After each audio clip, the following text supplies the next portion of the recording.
Football on Off the Ball. With Paddy Power. New normal, same old football. Paddy Power. Gamble responsibly. Gamblingcare.ie. All right, I'm delighted to say Jason McATEER is with us to help us to preview Liverpool against Manchester United. Jason, how are you? I'm good, mate. How are you? You're causing trouble, I see. I know. I just I open my mouth, mate, and that's causing trouble, isn't it? Last time I was with you, it caused a load of bother, and then I do Sky yesterday, and it caused a load of bother. You're just dropping truth bombs, Jason. People can't take it. That's the truth. That's it, mate. That's it. You know, I'm just out there to give my opinion. That's all I'm doing. I don't want to offend anyone. I am a Liverpool fan, as you know, but I try and give an honest assessment of where I think things are, and then I can't go out the house now. That's it. I've got to bunker down and stay in. Well, luckily there's a lockdown happening, so it's okay. I'll talk to you about that in a minute, but somebody in the office pointed out to us today that the last time that these two teams were in such vaulted league positions at the same time was all the way back in 1997, April 97, and it was a 3-1 win in the end for Man United. You played in that game, and David James also played in that game, and he did not play well. Thanks, Jay. I thought I was over it until someone brought that up the other day, and then it brought back all them memories. Top of the table in April. Obviously, you've got one hand on the trophy, or a couple of fingers on the trophy, as it were. You probably got 3 weeks to go, maybe, and the end's in sight. So it was all down to us. But unfortunately, we, our management of the last month of the season wasn't great. I think that was obviously a big moment. Man United coming to Anfield and winning 3-1. You're right, JMO. Didn't have a good game, but we had plenty of good games that season, so we can't just single him out. It was it was a team effort, and we never come through it. Man United went on, and I think they won the league, didn't they? They did. They end up. You guys finished third, I think, on goal difference behind Newcastle. So it was a kind of three-way title race up until that point, and they kind of used this as a springboard over the last couple of weeks to just grind out a 7 or 8 point win in the end. Maybe it might have even been 6 points. A very low points total, by the way, 75 points. So you were right in it. Right in it, mate. Yeah, as I said, we were building nicely. 96 obviously hurt us because they'd done the double. We could have avoided that by beating them in the cup final, which we didn't. And then part of the season, a pretty good season. I think if you look at the stats, people. You alluded to it there, David James, and the defence. It took a bit of criticism that season, but I think if you look, I think we had one of the best defensive records, in the league. So yeah, it was more down to the psychological side of things. Not being able to get over the line, the game management of the games that were to come.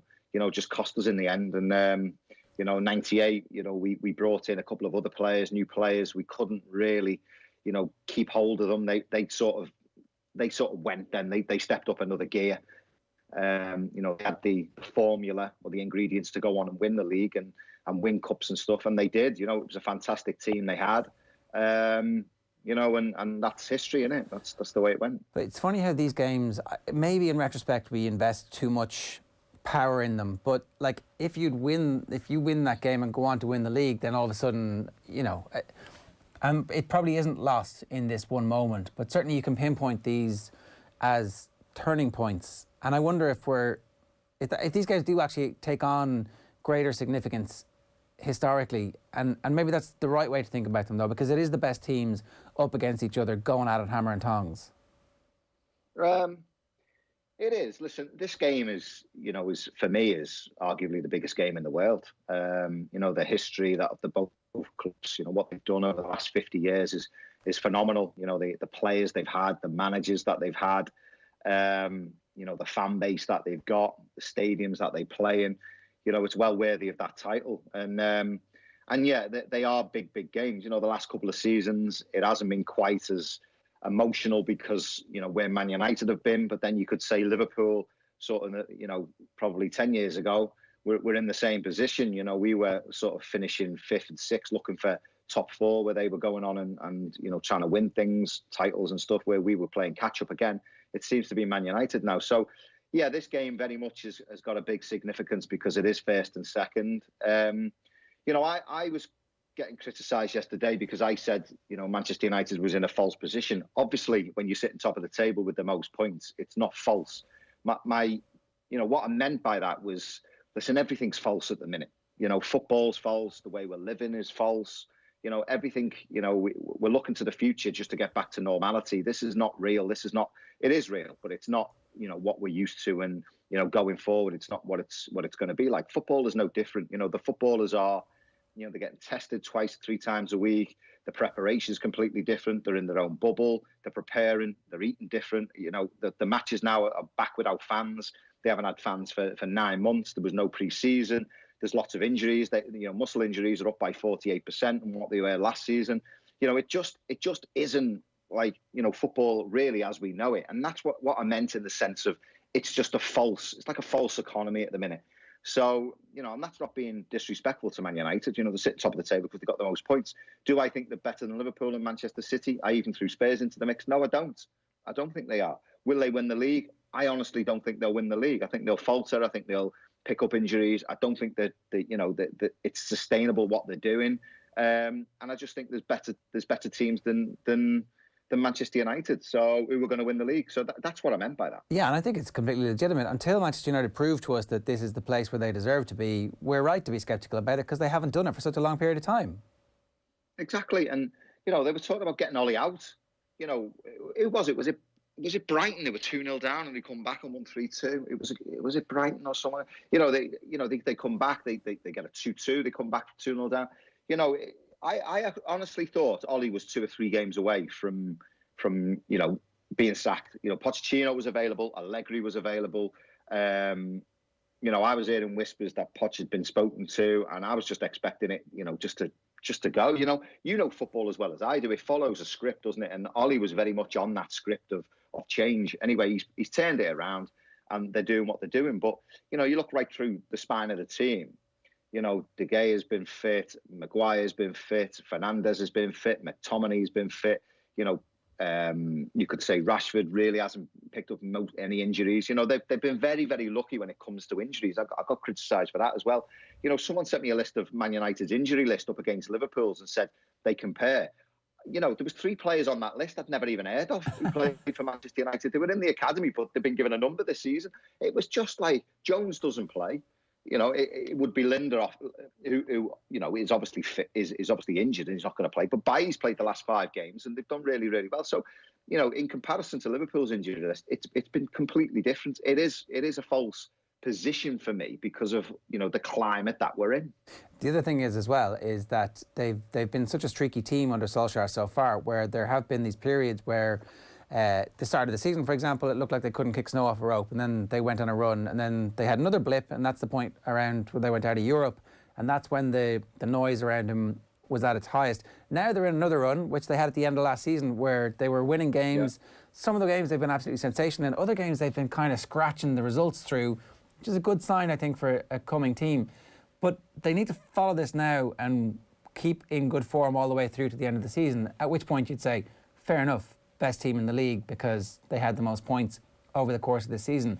But you can't trust them just yet because, as I keep saying, they haven't put it together over a 9-month season or a 10-month season. Exactly, and I mentioned it before about Ollie going. I feel, if they were to lose 3 or 4 games, big games, and then fall down the league and they end up 5th or 6th for a couple of weeks, all of a sudden, the skeptics come out again, and is Ollie the man? I don't ever think his foundations are solid. I always think he's on, slippery ground. And I think he's 3 or 4 results away from that.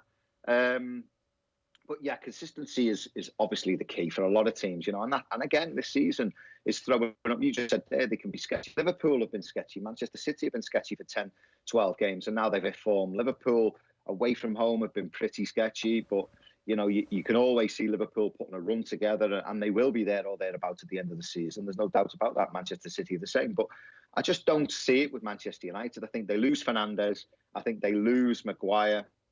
They lose another couple of players, key players in key positions. And I think they'll be in trouble. And I think, there's a lot of football still to be played. It's coming thick and fast. I just don't know whether these players can stay fit until the end of the season.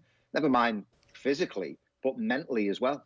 It's going to be very interesting to see if they do maintain a title challenge, because I don't think anybody actually expected them to be legitimate title challengers. And one of the main reasons they are is that Liverpool have come back to the pack.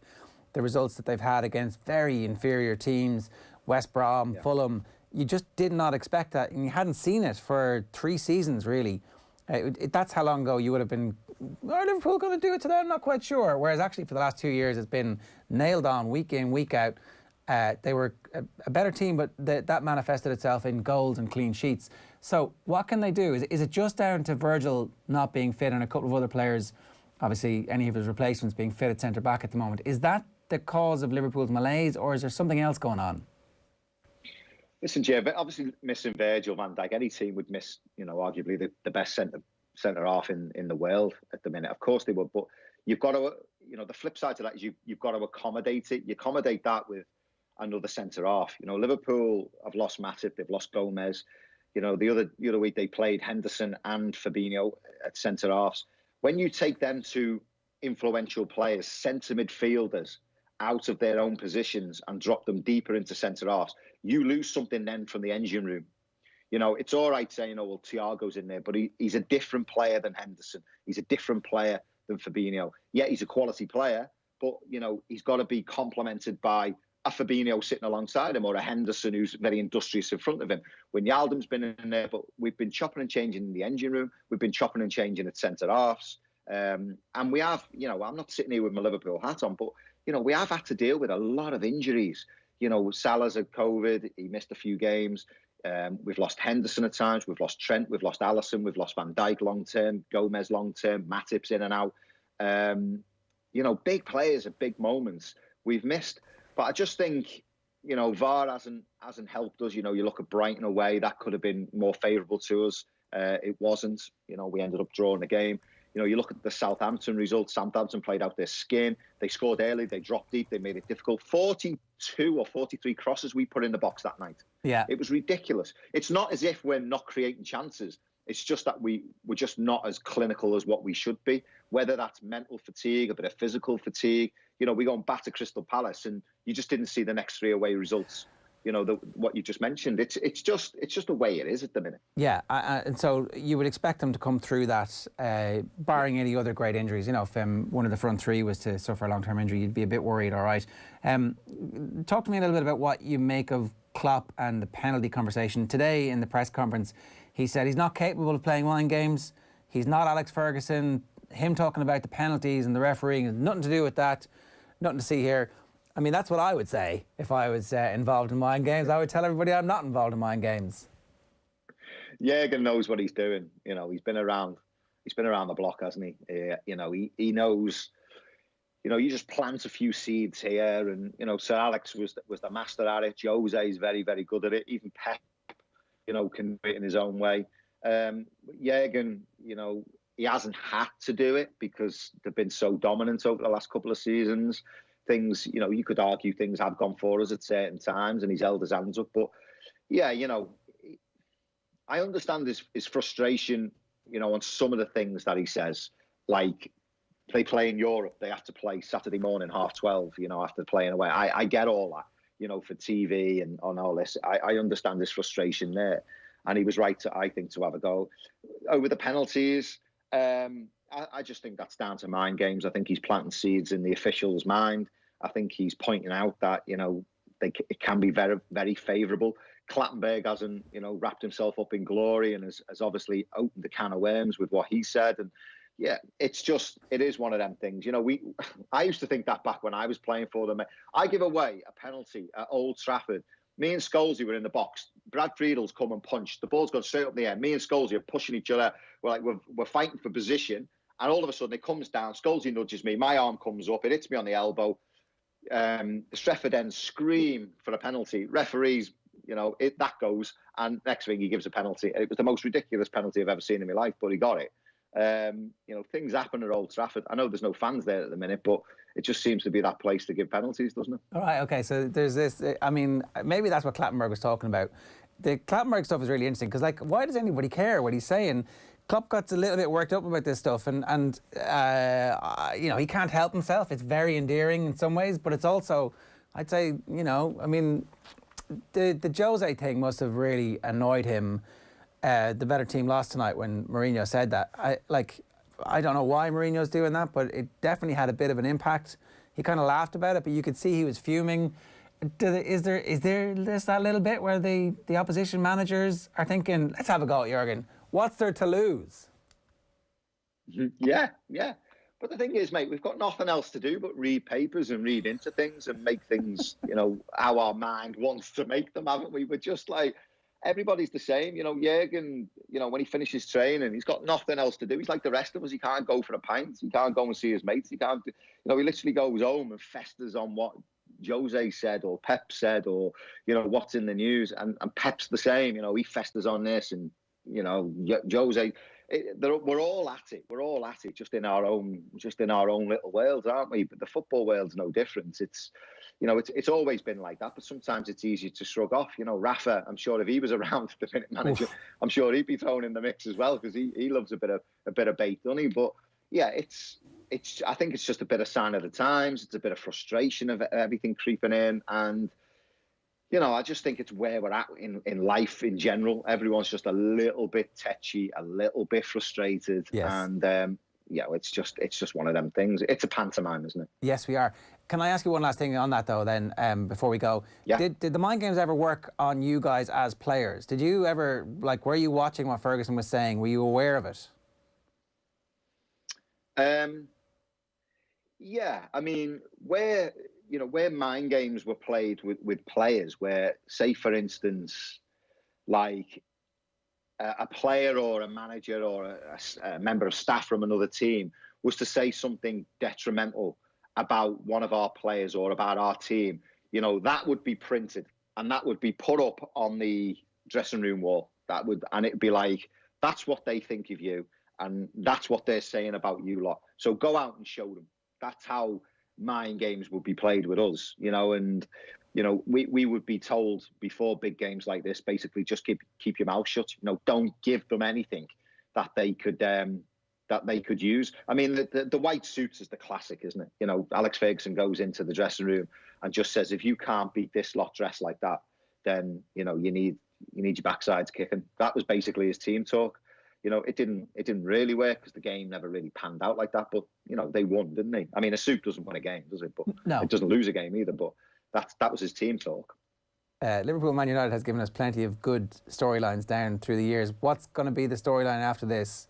A Liverpool victory? Is that what you expect? I do, because it's at Anfield. We've been so good at Anfield. Listen, they've been terrible away. And just to clear things up for the criticism as well, I did say they were beaten by Leipzig, they were beaten by Paris Saint-Germain, and I think Man City, I said as well, that was all away from home. I know they've beaten Paris Saint-Germain 2-1. I know they've beaten Leipzig 5-0 at home, at Old Trafford. Playing away at Anfield, where we haven't lost for 65, 66 games, is a completely different kettle of fish for Man United. So I in that respect, you're going up against a team that has got one of the best defensive records in the league. Although we have conceded 7 against Villa, we're still one of the best defensive teams. Coming up against one of the worst defensive teams in the top 10 in the Premier League. So in that respect, I think there'll be goals.